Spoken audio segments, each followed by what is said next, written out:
Salut fans de Yu-Gi-Oh, j'espère que vous allez bien. Aujourd'hui, normalement, on devait se retrouver pour l'ouverture de la nouvelle extension Vortex Embrasé. Je pensais que je l'avais précommandé et en fait, je m'en suis rendu compte que non, je l'ai pas précommandé.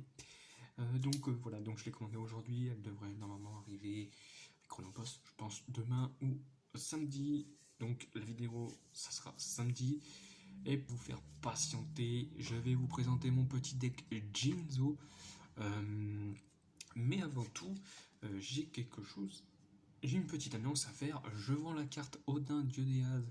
Donc vous allez la retrouver aujourd'hui ou demain sur Rakuten.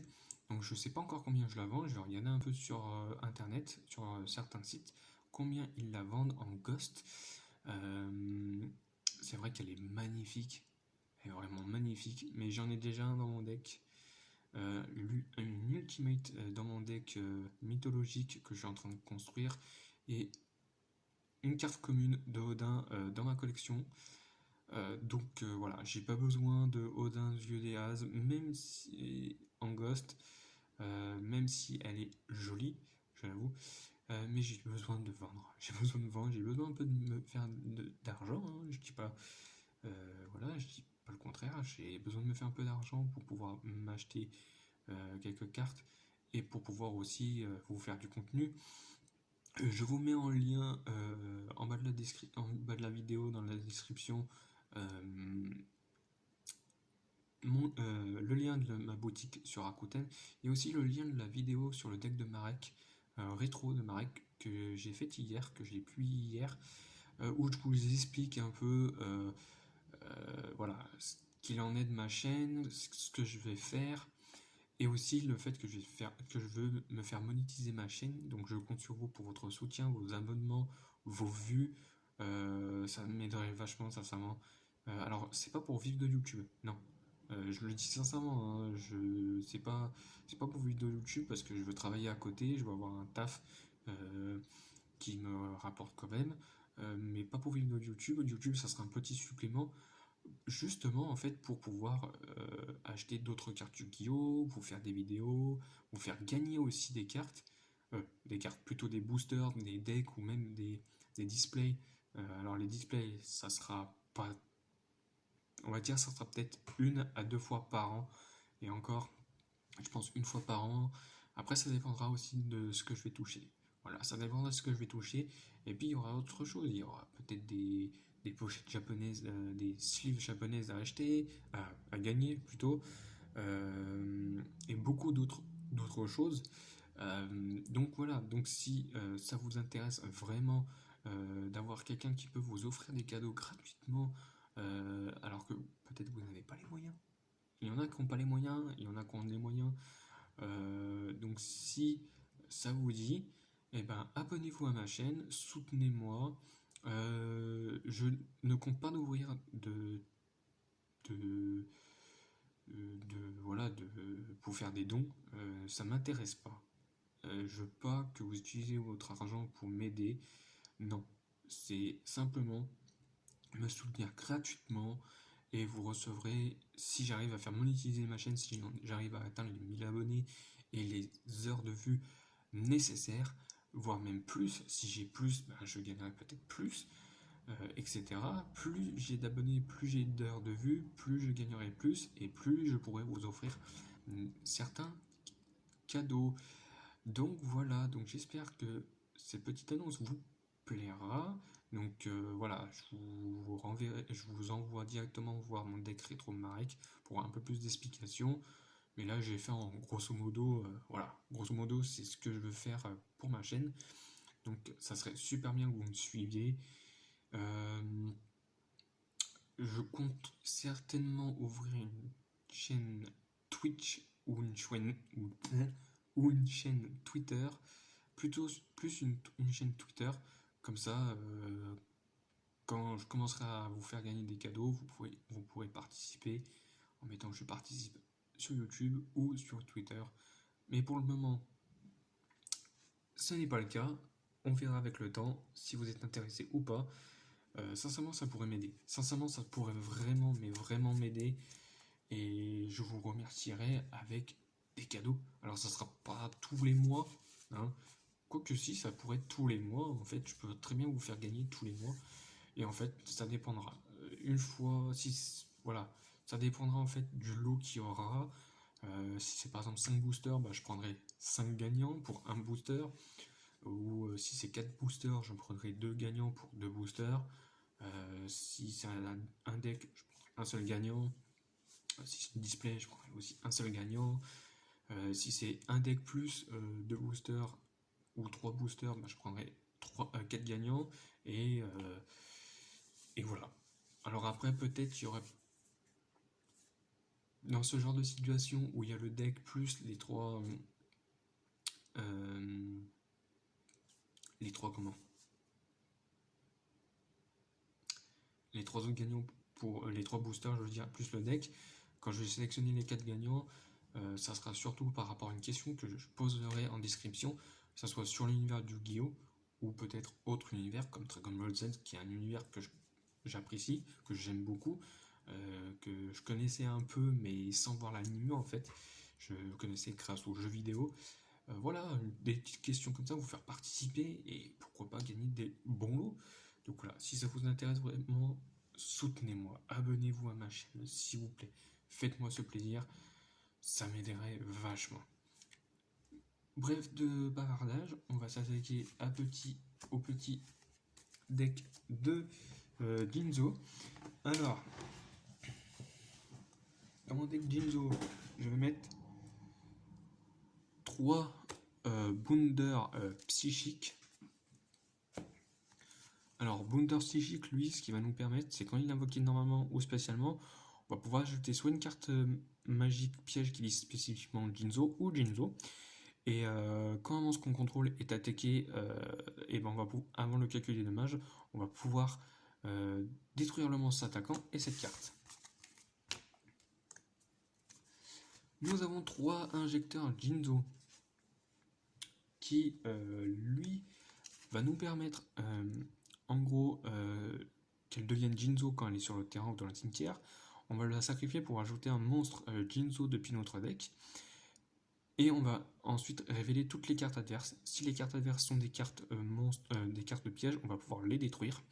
Et on va pouvoir invoquer un nombre de monstres Jinzo depuis notre main égal ou inférieur au nombre de cartes, pièges détruites au combat. Détruites au combat, n'importe quoi. Détruites par l'effet d'injecteur Jinzo. Ensuite, nous avons bien sûr les 3 Jinzo qui va nous permettre, en gros, que le terrain ne soit plus possible pour les cartes pièges. Ensuite, nous avons 3 seigneurs Jinzo qui, lui, voilà, lui va nous permettre de quand elle ne peut pas être invoquée spécialement, non, elle ne peut pas être invoquée normalement, mais spécialement en envoyant une carte depuis notre main, en envoyant un monstre Jinzo, excusez-moi, à ce qu'on contrôle, et les pièges et les effets sur le terrain ne peuvent pas être activés. On va pouvoir aussi annuler tous les effets de pièges sur le terrain. Et en plus de ça, une fois par tour, on détruit toutes les cartes pièges et on va infliger 300 points de dommage à l'adversaire, il me semble, si je dis pas de bêtises. Ouais, pour chaque carte détruite. Voilà, pour chaque carte détruite, donc que ce soit de notre côté ou du côté adverse. Voilà ce que ça fait. Ensuite, on va passer à pas 3, mais 2 Jinzo, la menace machine. Pourquoi pas 3 tout simplement parce que j'ai fait un choix. Soit j'ajoutais 3 Jinzo à la menace machine et je mettais un seigneur Jinzo, soit je mettais 3 seigneurs Jinzo et je mettais 2 Jinzo la menace machine. Donc voilà. Alors bien sûr, si un piège est dans notre cimetière ou sur le terrain face recto, on va pouvoir invoquer spécialement cette carte. Et en plus, alors attendez, on va un peu baisser, voilà. Et en plus de ça, elle devient niveau 6 Ensuite, durant la main phase, on va pouvoir sacrifier cette carte et on va pouvoir invoquer spécialement un Jinzo depuis la main ou le cimetière. Et on va détruire toutes les cartes contrôlées par l'adversaire.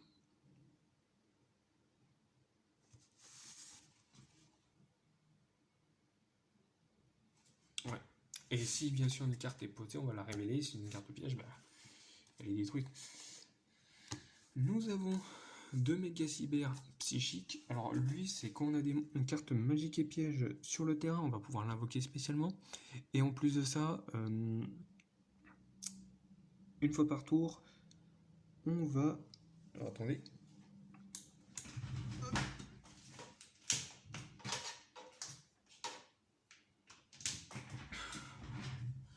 Un peu de lumière, ça ferait du bien. On va pouvoir... Donc cette carte peut être invoquée spécialement qu'une fois par tour.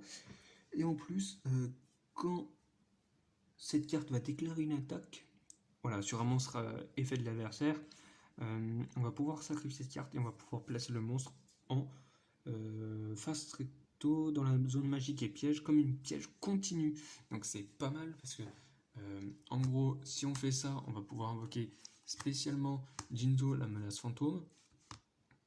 Durant notre main phase 2, elle devient 6. On fait revenir celui-là, hop, X6, 6, et voilà. On va mettre qu'un résurrecteur Jinzo, tout simplement parce qu'en gros, son effet, on va dire, qui, pour ma part, je le trouve pas ouf. Je trouve même vraiment pas ouf. Je le trouve pas ouf. Oui, je viens d'enlever une carte du deck parce que la carte elle me sert à rien et c'est Sangan. Voilà, je vous le dis clairement, c'est Sangan. Elle nous permet de récupérer un monstre de 1500 points d'attaque depuis notre. Mais j'ai pas beaucoup de monstres de moins de 1500 points d'attaque, je crois que j'en ai que 4. Donc voilà, je préfère l'enlever. Donc ça fait une carte en moins de mon deck. Donc je disais pour Réflecteur Jinzo, lui en gros, elle peut attaquer directement, c'est pas mal. Mais le truc, c'est quand elle est envoyée sur mon tir, on va pouvoir invoquer Jinzo, l'invoquer spécialement, mais le détruire durant une phase. Donc c'est ça qui m'intéresse pas tellement. Après, elle peut quand même nous sauver la mise. Mais bref. Nous avons ensuite 2 réflecteurs Bounder, qui lui, quand il va être ciblé par une attaque, on va pouvoir infliger des dommages à l'adversaire égaux à l'attaque d'origine de son monstre.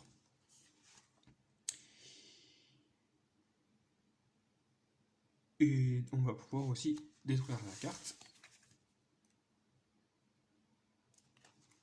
Donc c'est pas mal. Alors par contre, le truc qui est un peu bizarre, c'est dans l'animé, on dirait qu'il a détruit en fait la carte. Quand Jinzo l'attaque et que Joey, quand Esparo lance l'attaque sur Joey et joue araignée à roulette, qui s'accroche à Jinzo, et en fait il utilise après il attaque Refin Bounder. Et en fait quand on voit, elle lui relance l'attaque, et en fait on voit qu'il est détruit, et là tu dis tiens. Et en fait non, c'est pas ça. C'est en gros dans l'anime c'est comme ça le détruit, mais en fait parce qu'en fait il a perdu le duel. Bref, on va passer aux autres cartes. Avec le prêtre invocateur, on va se défausser une carte magie pour pouvoir invoquer spécialement un monstre de niveau 4 depuis notre deck. Et le monstre ne peut pas attaquer ce tour si on active cet effet. Son autre effet, c'est qu'en fait, elle ne peut pas être sacrifiée tant qu'elle est sur le terrain, mais ça, on s'en fout un peu. Et les dernières cartes. Alors, déjà d'une, on va mettre un petit appareil amorceur non autorisé qui, lui, en gros, va nous permettre un peu de protéger nos monstres. On va l'équiper un monstre, et sitôt que le monstre doit être détruit au combat, on va pouvoir la détruire cette carte à la place. Mais en plus de ça, c'est que si cette carte est détruite et envoyée au cimetière, on va, tant qu'elle est équipée à monstre, on va pouvoir l'invoquer spécialement. Et voilà, et à notre tour, on va pouvoir relancer, le rééquiper, etc.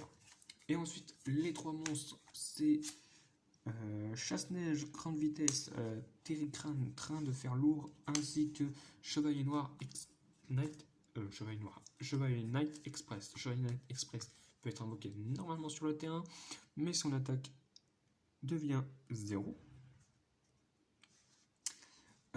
Celui-là, lorsqu'on invoque normalement ou spécialement un monstre terre, je crois, un monstre machine,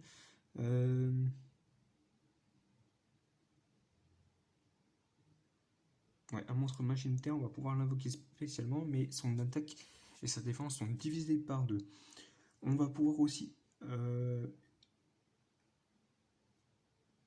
voilà, on va pouvoir ensuite activer son deuxième effet si cette carte est détachée à un monstre Xyz et envoyée au cimetière. On va pouvoir activer l'effet qui suit, c'est cibler un monstre contrôlé par l'adversaire et la détruire. Donc cette carte est pas mal. Et le chasse chasse, je vais y arriver. Chasse-neige grande vitesse qui lui va nous permettre en fait de pouvoir quand notre adversaire attaque de l'invoquer spécialement. Et puis en gros on va pouvoir détruire toutes les cartes magiques et pièges que possible. Et si on le fait, on va infliger 300 points de dommage à l'adversaire pour chaque carte détruite. Voilà. Ensuite, on va passer aux cartes magiques avec 3 alliages éternels. Alors les alliages éternels, en gros, si on contrôle un Jinzo, on va soit à la fin du tour, tous les monstres machines qu'on va contrôler ne pourront pas être détruits par des effets de cartes, ou lorsqu'une carte ou un effet qui va cibler un ou plusieurs monstres machines est activé, on va pouvoir annuler l'effet. Hop. On va jouer aussi 3 vagues psychiques qui lui va nous permettre en fait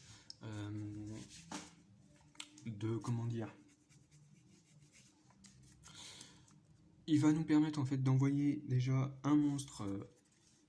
Si on contrôle un monstre machine, on va pouvoir envoyer un monstre Jinzo depuis notre main deck au cimetière pour infliger 600 points de dommage à l'adversaire. 600 ou 800. Ouais, 600. Ensuite, durant la même phase, alors pas du tour où cette carte a été envoyée au cimetière, mais on va pouvoir renvoyer un autre monstre, sinon cibler un monstre machine plutôt dans notre cimetière. On va renvoyer un monstre Jinzo depuis notre deck au cimetière pour ajouter le monstre ciblé à notre main. Ensuite, on a la 3 lois du cosmos qui, lui, va nous permettre en gros que si notre adversaire active une carte piège, peut poser, je me le cours, en fait elle peut poser une carte, il peut poser une carte piège directement depuis sa main et nous on ajoute une carte Jinzo.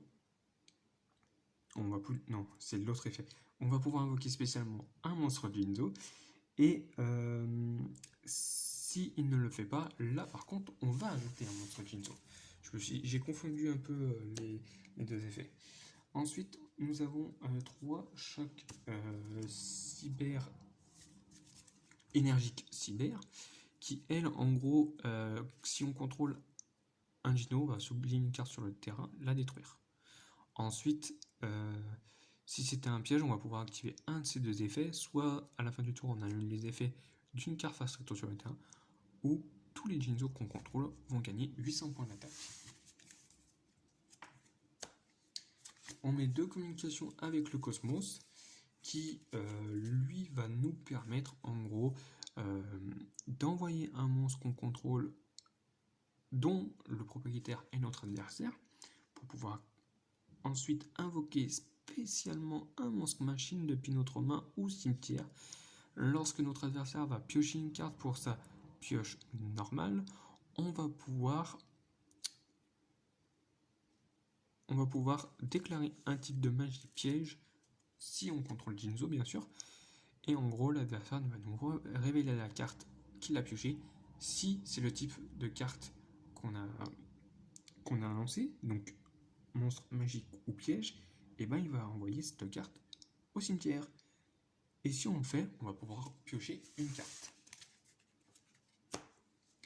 L'amplificateur pour Jinzo, qui est pas mal, en gros, elle va nous permettre, elle va changer l'effet de Jinzo Voilà, l'effet de Jinzo, tout le monde connaît, ça annule tous les effets des cartes pièges, et on ne peut pas activer les cartes pièges, tandis que Amplificateur, lui, en gros, ça sera l'adversaire qui ne pourra plus activer ses cartes pièges posées. Jinzo va annuler que les pièges de l'adversaire, et nous, on a le champ libre pour activer nos cartes pièges. Alors moi, dans le deck, j'utilise pratiquement peu de cartes pièges, j'en utilise 3.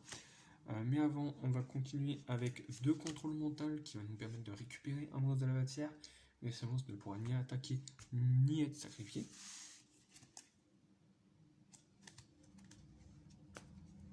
Nous avons la petite renaissance du monstre qui va nous permettre de faire venir n'importe quel monstre de notre cimetière ou du cimetière adverse. Et la dernière carte magique, registre de prestigitation. Elle va nous permettre de bannir 3 cartes face verso, et durant notre 3e standby phase, on va pouvoir récupérer ces 3 cartes.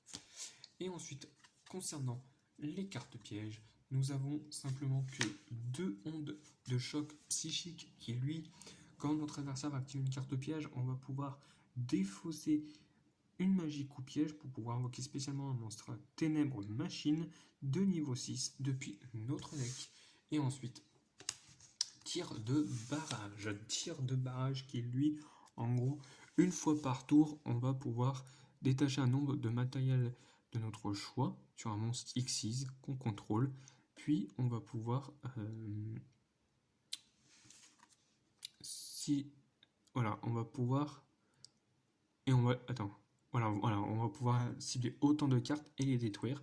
Et si en plusieurs monstres X6 qu'on contrôle, on est détruit au combat ou par l'effet d'une carte, et tant que cette carte est dans le cimetière, on va pouvoir bannir cette carte à un monstre X6, et on va infliger des dommages de dégâts 200 fois le rang du monstre. Maintenant, on va passer à l'extra deck. Avec un petit dragon de la tornade qui, lui, va nous permettre de nous débarrasser un peu des cartes magiques et pièges de l'adversaire. Le numéro 27, Cuirassé Curanoïde, quand il va attaquer, on va pouvoir invoquer spécialement un monstre X6 de minimum rang 10. Et en plus de ça,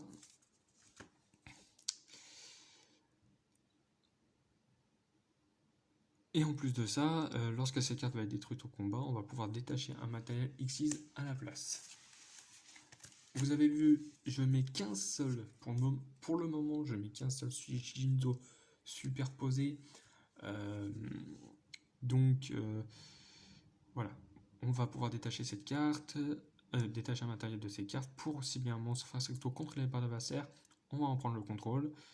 Il ne peut pas activer ses effets ni déclarer d'attaque, et si un piège est sur le terrain, on va pouvoir la détruire, sacrifier un monstre et détruire une carte face recto sur le terrain. Donc c'est pas mal. Ensuite, nous avons super canon cuirassé ferroviaire. Lorsqu'on va détacher un matériel X6, on va pouvoir infliger 2000 points de vie à l'adversaire. Nous avons le super cuirassé canon ferroviaire super Dora numéro 81, qui, lui, en gros, une fois par tour, on va pouvoir détacher un matériel de ses cartes pour cibler un monstre face retour sur le terrain, jusqu'à la fin de ce tour, le monstre n'est pas affecté par des effets de cartes à part ses propres effets. Donc ça va permettre de protéger un peu nos monstres des effets de cartes de l'adversaire. Et le dernier monstre X6 de mon extra deck, c'est bien sûr super cuirassé canon ferroviaire plutôt, qui, lui, en gros, va nous permettre de détacher un matériel X6. Ce monstre va gagner 2000 points d'attaque, donc elle passe de 4000 à 6000, et en gros on va pouvoir attaquer qu'avec cette carte. Et durant chaque battle phase, en fait, elle va pouvoir faire un nombre de cartes, un nombre d'attaques, je veux dire, égal au matériel attaché par cette carte. Maintenant, on va passer aux monstres liens. Donc les monstres liens sont... Quand vous allez les voir, vous allez dire putain, il met ça. Déjà, Transporteur Union, qui va nous permettre d'équiper un monstre sur le terrain d'un autre monstre, et ce monstre va gagner, le monstre équipé va gagner 1000 points d'attaque.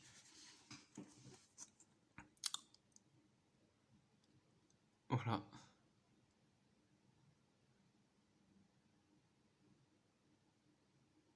Et bien sûr, pour qu'il gagne 1000 points d'attaque, il faut qu'il soit équipé depuis le deck. Parce qu'on peut aussi attacher un monstre depuis notre main. Ensuite, nous avons la géonateuse transversion. Alors, elle, vous allez me dire, tiens, c'est bizarre, il met cette carte. Pourquoi? En gros, cette carte, elle va nous permettre en gros que cette carte et le monstre qui est collé à celle-là, qu'elle ne soit pas détruite par des effets de carte. Donc, ça va pouvoir nous permettre de protéger le monstre Jinzo. Et en plus de ça, si par exemple l'adversaire, on va dire qu'il a, je sais pas moi, j'ai n'importe quoi, Dragon Ultimo yeux bleu, on a le Jinzo avec qui est collié à la géonateuse transversion, voilà. On va pouvoir activer son deuxième effet et en fait on va échanger le contrôle des monstres. Voilà, on va tout simplement échanger le contrôle des monstres et en plus on va pouvoir faire une invocation Xyz ou une invocation Gain ou autre, ou même activer la carte magique communication avec le cosmos, voilà, et envoyer le dragon bleu au cimetière pour faire son effet. Ensuite, Bunjinki Ahashima. Alors celle-là, j'étais pas vraiment, mais vraiment pas vraiment sûr de l'ajouter. Tout simplement parce qu'en gros, elle va nous permettre d'invoquer spécialement un monstre du même niveau. Donc un depuis notre cimetière et un depuis notre main. Et tout de suite après, on va pouvoir invoquer un monstre X avec ces deux monstres. Bon, j'ai quand même deux monstres X6 de rang 4. J'ai trois monstres de rang. J'ai un monstre de rang 8. Donc on peut faire ces choses-là. Mais après, c'est plutôt son deuxième effet qui m'intéresse. C'est quand on va détacher un matériel X6, et ben on va pouvoir cibler une autre carte sur le terrain de l'adversaire et la détruire. Et c'est plus on va plus cibler une magie piège. Donc voilà. Ensuite, nous avons les cauchemars. Chevalier cauchemar, Phoenix, Chevalier du cauchemar, Licorne et Chevalier du cauchemar, Griffon. Donc je pense que j'ai pas trop besoin de vous les présenter, je pense que vous les connaissez déjà. Donc voilà, pour ceux qui connaissent pas encore les monstres Chevalier du cauchemar, je vais vous lire l'effet. Pour celle-là, en fait, c'est si cette carte est invoquée par lien, on va pouvoir défausser une carte puis cibler une magie piège contrôlée par l'adversaire, détruisez-le. Puis si cette carte était colliée lorsque cet effet a été activé, on va pouvoir piocher une carte. On peut activer l'effet de cette carte une fois par tour et les monstres colliers ne peuvent pas être détruits au combat. Donc voilà. Donc celle-là nous permet de protéger la destruction de nos monstres au combat. Celle-là, ils ont presque à peu près le même effet. Hein. Lorsque c'est invoqué par lien, on va pouvoir défausser une carte, positionner une carte sur le terrain, envoyer-la au deck. Puis si ces cartes étaient colliées lorsque cette carte a activé son effet, on va pouvoir piocher une carte. Tant que des monstres Chevalier du cauchemar sont colliés, on va en fait pouvoir piocher une carte pour chaque nom différent parmi ces monstres Chevalier du cauchemar colliés au lieu de piocher uniquement une carte durant notre draw phase. Donc c'est pas mal. Et ensuite, le petit Griffon qui, lui, en gros, va nous pouvoir... c'est toujours... Le premier effet, c'est toujours le même. Quand l'invoqué par lien, on défausse une carte pour cibler une magique piège dans le cimetière, la poser sur notre terrain. Mais elle ne peut pas être activée ce tour. Et en plus, si elle est colliée par cet effet, on va pouvoir piocher une carte. Et cette carte, en gros,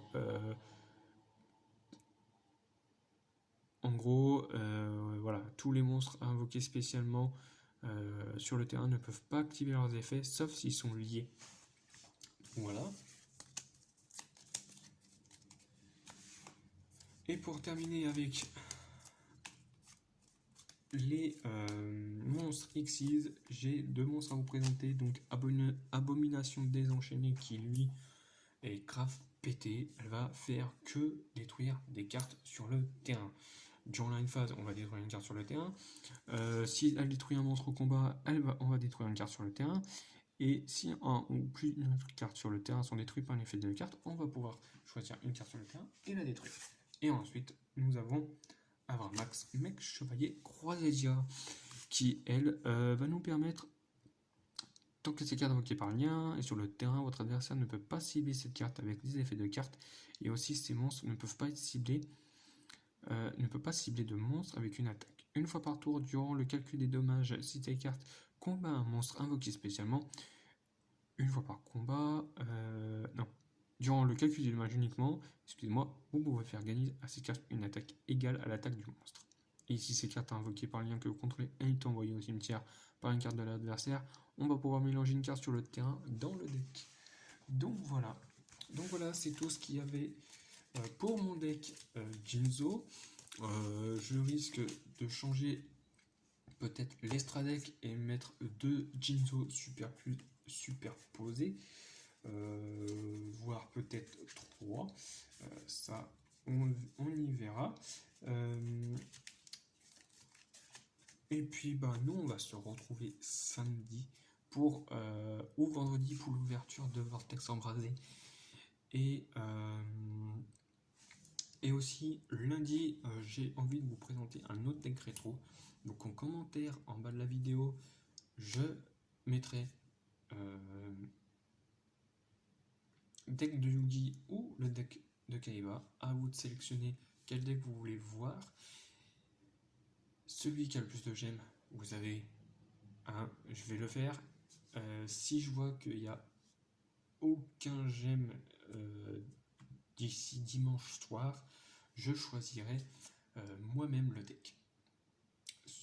Sur ce, profitez bien de votre journée. Bonne journée ou bonne soirée en fonction de l'heure où vous regardez cette vidéo. Et on se dit à samedi. Allez, salut!